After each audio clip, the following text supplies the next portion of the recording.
Alright, let's see how well this little camera does, because Steve Jobs has screwed up the iPhone where I can keep like 2 minutes of video on it. So yeah, here's some of the framing I've done. This makes this, what, video number 5 maybe?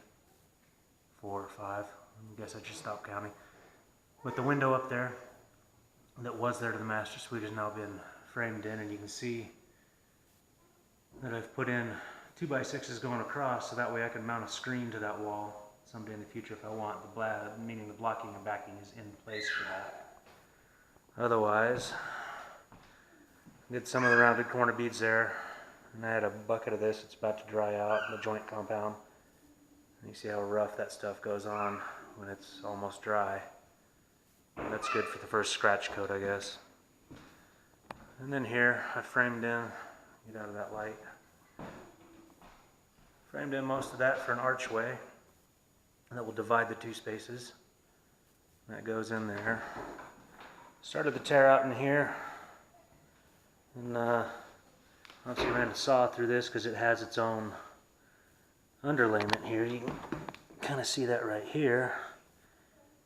So I cut through all that, and I should be able to rip all this up, and that way I think that'll kill a lot of squeaks that this floor has once I go down and put my own hardy backer down here instead of this linoleum with its own, shoot, that's not even a ½ inch, it's like 3/8 inch underlayment on it. But yeah, get rid of all that. The mirror's already down, of course it's left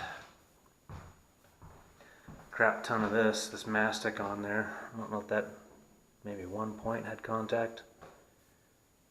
So I'm going to try to take that off without killing the wall, and that gives me an idea of how. I'm going to slice around it with a knife and see if I can't just peel it off. I really don't feel like replacing this entire wall if all I have to do is something like that. Yeah, that's where I'm at. I'm trying to get to the point where I tear this floor out and then I can rip this whole wall out. I'm trying to get to that point, and that whole ceiling's got to come down to, so it's all ceiling height all the way across.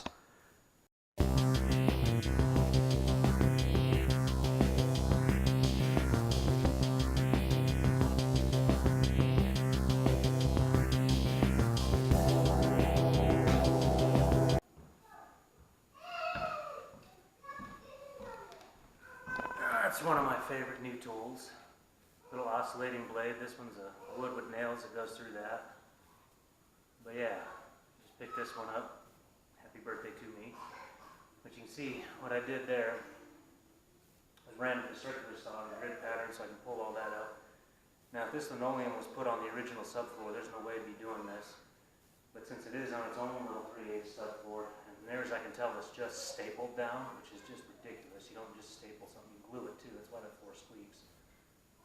But I should be able to just rip it on up and be able to do my own tile subfloor, which means I will glue and screw some hardy backer down. But yeah, this little tool, little oscillating blade. Got the DeWalt lithium-ion version because I'm kind of switching everything to lithium-ion. Especially since I learned you got the battery adapter packs for all your 18-volt XRP tools, which looks something like this.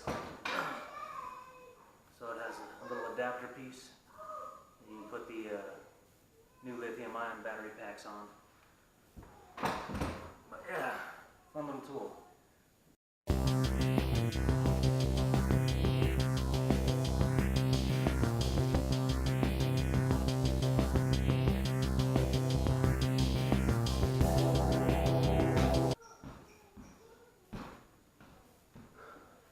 See what I mean? Came up way too easy. Way too easy. Just stapled down, no glue. That's why that floor squeaks. That's way too easy. So yeah, I'm going to get back at it. You're probably going to watch what I'm about to do in 12 speed.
sweaty work.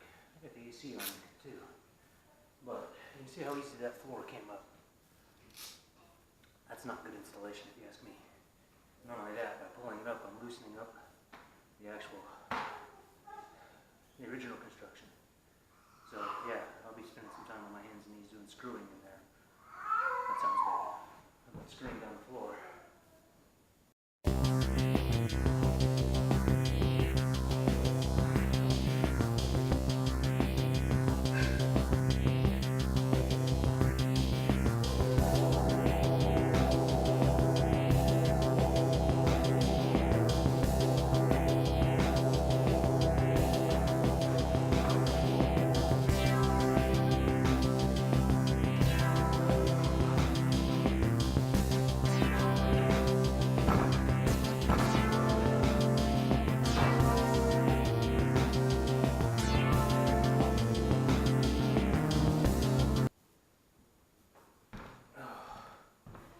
That right there is a good illustration of why you don't tape your walls and joint compound until the end of the day. Let them dry overnight.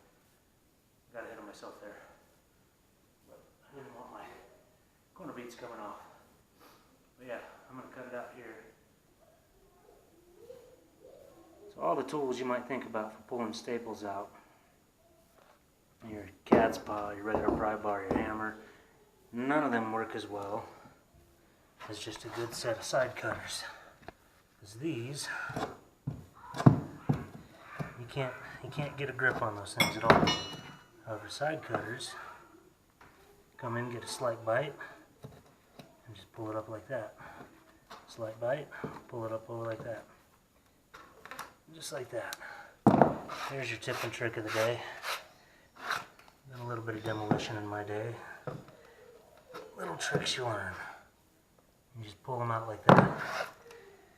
I'm kind of sweeping with my hand like this because then I make sure that I'm not leaving any of them behind.